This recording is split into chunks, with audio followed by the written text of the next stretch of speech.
किसी भी अमली तौर पे फिजिकली इंटरफेरेंस किए बगैर पाकिस्तान में इतने बड़े पैमाने पर शटर डाउन हड़ताल का होना या बाजारों का बंद होना, ये पहली मर्तबा हुआ है।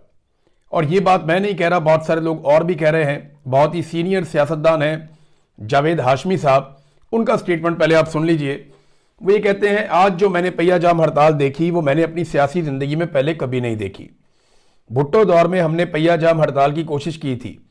कराची में एक ट्रेन को रोकते हुए 7 लोग अपनी जान धो बैठे थे। इस दफा ना तो कोई रोकने वाला था ना टोकने वाला, फिर भी अवाम ने रजाकाराना तौर पर खसूसन अंदरूने सिंध, लाहौर और बलूचिस्तान भर में भरपूर शिरकत की है। इस्लामाबाद और पिंडी में हुकूमत को मेट्रो तक बंद करना पड़ी। बसंत के त्यौहार को सियासी ढाल बनाकर जो वसाइल इस एहतजाज को रोकने के लिए इस्तेमाल किए गए, उनका जवाब भी इन्हें देना पड़ेगा। फिर भी नाकामी हुई। यूं लगा जैसे 8 फरवरी 2024 को अवाम ने बगैर किसी पोलिंग एजेंट, बगैर किसी इंतखाबी निशान इमरान खान के नजरिए को वोट दिया था। आज वही मंजर दोबारा दोहरा दिया। तहरीक तहफ़्फ़ुज़ आईन पाकिस्तान ने सिमत दी और तहरीक इंसाफ के वोटर ने उस पर अमल किया। इस पर वो और कारकुनान मुबारकबाद के मुस्तहिक हैं। जर्नैली टोले की हार हो चुकी है। अवाम ने उन्हें बैरकों में वापस भेजने का फैसला कर लिया है। सच्चाई छुप नहीं सकती। अब इन्हें जेल भरो तहरीक की डायरेक्शन देनी चाहिए। अवाम इन्हें मायूस नहीं करेगी। ये जनाब पाकिस्तान तहरीक इंसाफ की कॉल की कामयाबी पर जावेद हाशमी साहब जो हैं वो गवाही दे रहे हैं। इस पे जो है वो अल्लामा राजा नासिर अब्बास साहब ने और दीगर लोगों ने भी अपना स्टेटमेंट दिया। उन्होंने कहा, जबर, फस्तायत और रियासती घुटन के इस तारीक माहौल में मुल्क भर में यौम स्याह और यौम शौक के मौका पर होने वाला शटर डाउन और शाम के वक्त निकाली जाने वाली मशल बरदार रैलियां इस अमर का दो टोक ऐलान कर रही हैं कि कौम बेदार हो चुकी है। और बहुत सारी चीजें और भी इन्होंने लिखी हैं। उन्होंने कहा, यह जिद्दोजहद किसी एक दिन, एक एहतजाज या एक मुतालबे तक महदूद नहीं है। ये एक मुसलसल शऊरी और असूली अज़म है। हम उस वक्त तक चैन से नहीं बैठेंगे जब तक वतन अजीज को इन घुस बैठी कुव्वतों, अवाम दुश्मन पॉलिसियों और आइन शिकन अनासर से मुकम्मल निजात नहीं मिल जाती। तो ये तहरीक चलती रहेगी। हम मैदान में मौजूद हैं, मुत्तहिद हैं और हर कीमत पर डटे रहेंगे।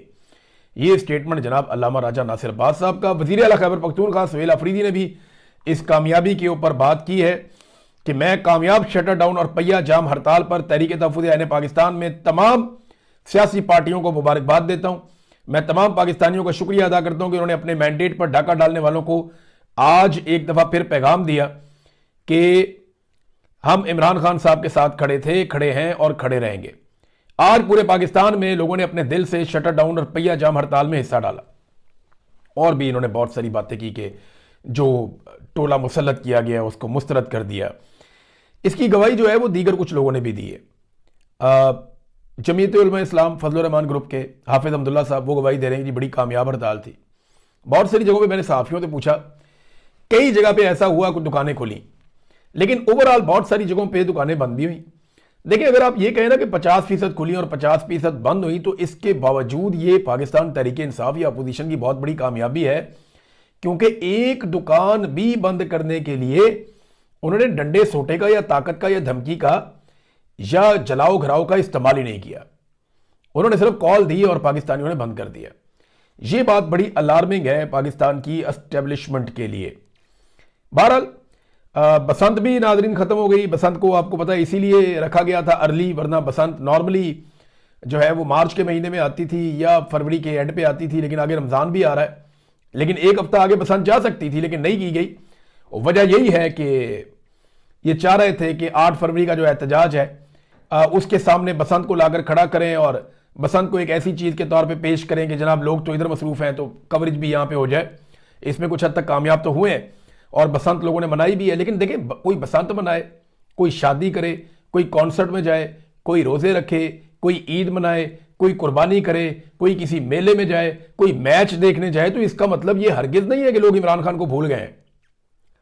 अगर किसी वक्त भी किसी के दिमाग में यह खुन्नास आता है कि वो इमरान खान को लोगों के दिमाग से निकालने में कामयाब हो गया है, तो मैं आसिम मुनीर साहब को कहता हूं कि आप अपनी सारी पॉलिटिकल पार्टीज को साथ मिलाकर 1 महीने का टाइम लेकर जलसा कर लें, मोटरवे के ऊपर कर लें, ताकि किलोमीटरों में बंदे नाप लिए जाएं, और उसके बाद 24 घंटे आप इमरान खान साहब को दे दें और फिर आप दोबारा नाप लें मोटरवे को। आपको पता चल जाएगा। वहीं से अडयाला से निकालकर बाहर मोटरवे पे लेकर आए और इजाजत दें 24 घंटे की, फिर आप देखें पाकिस्तानी कैसे पहुंचते हैं हर तरफ से। तो अगर किसी के दिमाग में ये बात है ना कि इमरान खान को लोगों के दिमाग से कोई बसंत करके, किसी की शादी की वजह से या किसी के फंक्शन की वजह से या किसी के और माहौल की वजह से या गाने बजाने की वजह से, कोई नई फिल्म लॉन्च होगी उसकी वजह से इमरान खान को लोगों के दिमाग से निकाल देंगे, ये नहीं होगा। रूटीन की चीजें चलती रहेंगी। और ये बसंत किसी के बाप का त्यौहार तो नहीं है, यानी ये बसंत तो एक त्यौहार है और जो लोग बहुत पहले से मना रहे हैं। मरियम नवाज पैदा भी नहीं हुई थी। मैं एक मियां असलम साहब थे, एक एडवोकेट हुआ करते थे, बहुत छोटे छोटे हम होते थे। वो बताते हैं कि वो नवाज शरीफ वगैरह के साथ उनके मोहल्ले में रहते थे अंदरून शहर में, और वो हमें बताया करते थे बचपन में कि जब हम पतंगबाजी करते थे तो अक्सर नवाज शरीफ साहब पिन्ना पकड़ के पीछे खड़े होते थे। वही उनका दावा था। तो मियाँ साहब भी पतंगबाजी करते थे, शौकीन थे, लेकिन अभी मियाँ साहब की हालत क्या हो गई है, बड़ी पतली हालत है और शिकस्त उनके चेहरे पे दिखाई देती है। बहरहाल चरखियों के इस्तेमाल पे इन्होंने बंदे बुंदे पकड़ लिए काफ़ी। अच्छा, कुछ लोग बेचारे जाँ बहक भी हो गए, बेचारे फौत हो गए लोग बसंत की हादसात के अंदर। एक हमारे जर्नलिस्ट हैं वो भी फौत हो गए छत से गिर के, अफसोसनाक वाक़या है। लेकिन चरखियों के इस्तेमाल पे ना मरियम नवाज ने ख़ास तौर पे ट्वीट किया था कि चरखियों को इस्तेमाल नहीं करना, सख्ती से मना है। और इस इस्तेमाल की वजह से कोई बंदे बुंदे गिरफ्तार भी किए हुए हैं, बेचारे पुलिस स्टेशन में बंद किए हुए हैं। तो वीडियोज़ गर्दिश कर रही थी हमजा शहबाज और ये अयाज सादिक, ये चरखियों के साथ गुड़ियाँ उड़ा रहे थे।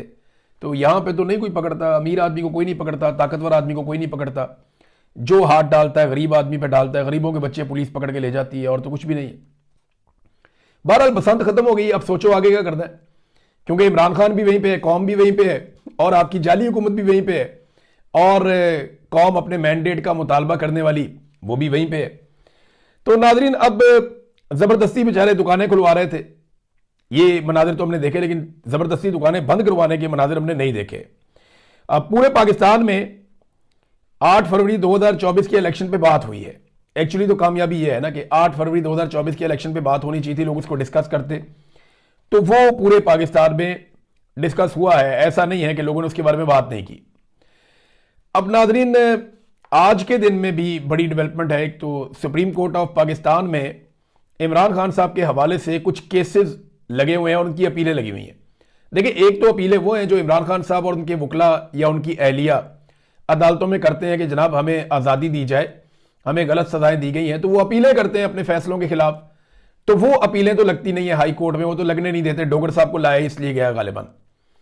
जो अपीलें इमरान खान साहब के खिलाफ की गई हैं वो अपीलें सारी की सारी लगा दी गई हैं सुप्रीम कोर्ट ऑफ पाकिस्तान में। ये बेंच नंबर 1 के अंदर चीफ जस्टिस याह्या अफरीदी ये अपीलें सुनेंगे